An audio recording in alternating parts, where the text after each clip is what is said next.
Dans ma vie, je suis mort à plusieurs reprises. Ce n'était pas une mort physique, mais c'était une mort spirituelle.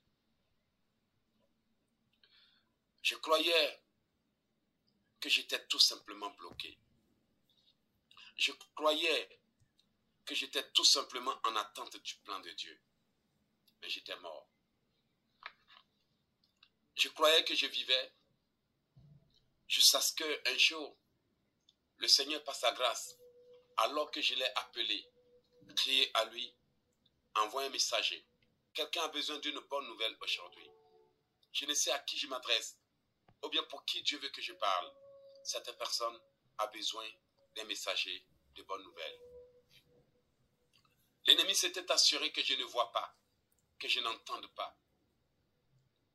L'ennemi avait décidé d'enfoncer ma douleur. A-t-elle à lui que j'existe mais sans vivre, que je respire mais que je sois mort, que je marche mais c'est le vent qui m'emportait. Chaque jour de ma vie, je n'avais aucun agenda. Je sortais dans l'intention de trouver de quoi manger. J'étais vivant mais mort. Aujourd'hui, beaucoup d'hommes et de femmes sont vivants mais morts. Aujourd'hui, il y a des personnes qui sont mortes bien qu'elles respirent. Leur cœur bat, mais leur âme est sans vie. Elles se lèvent chaque jour, mais la passion a disparu. La foi s'est éteinte. La voix intérieure s'est tue. Elles ont été touchées par un esprit de tristesse, un esprit de mort. Un point invisible qui les pousse à l'abandon, au renoncement et à l'errance. J'étais de ceux-là.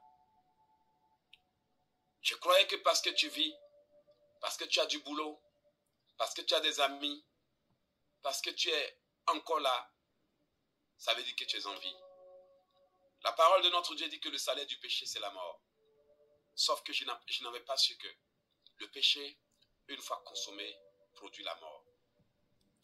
Et jusqu'à ce que l'on comprenne comment redonner vie à sa vie, bien-aimé, tu peux croire que tu es en vie, mais tu es mort. Tu peux croire que tu vis, mais tu es en dehors du plan de Dieu. Tu peux croire que le Seigneur est avec toi, mais en réalité, il est loin de toi. Tu peux croire que c'est ton temps qui n'arrive pas, mais en réalité, le temps est déjà passé. Jusqu'à ce qu'un jour, tes yeux s'ouvrent. Aujourd'hui, voici ce que le Seigneur dit. Je ferai entrer mon esprit en vous et vous vivrez. Ce message n'a aucun but de vous juger, mais de vous révéler et de vous ouvrir les yeux pour voir s'il n'y a pas une autre raison à la souffrance. J'ai l'habitude de dire que Dieu ne peut jamais être en retard dans son propre plan. Dieu ne peut jamais perdre son propre combat. Et Dieu ne peut jamais rater son propre projet qu'il a fait pour vous. Mais si vous voyez que Dieu, malgré qu'il a prévu que vous allez être élevé, prévu de vous élever et vous bénir, cela tarde. Le retard a toujours une raison.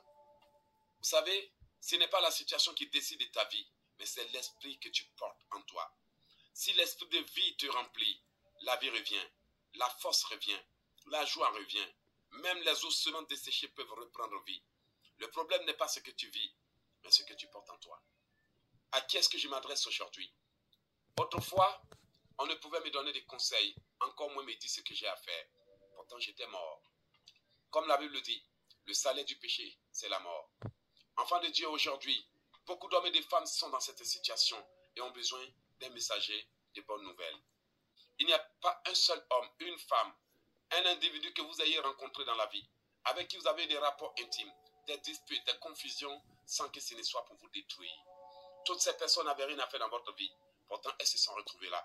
Ne faisaient pas partie du plan prophétique de Dieu pour vous. Le mandat prophétique n'était pas inscrit avec leur nom. Pourtant, ce sont les personnes auxquelles vous avez ouvert la porte à la souffrance, la porte au désastre. Et aujourd'hui, tout le monde est en train de payer la facture. Par fierté, on peut refuser d'écouter certains messages parce qu'elles touchent à notre péché, à nos faiblesses. Elles touchent à notre vie. Elles nous exposent. Elles nous poussent à nous remettre en cause.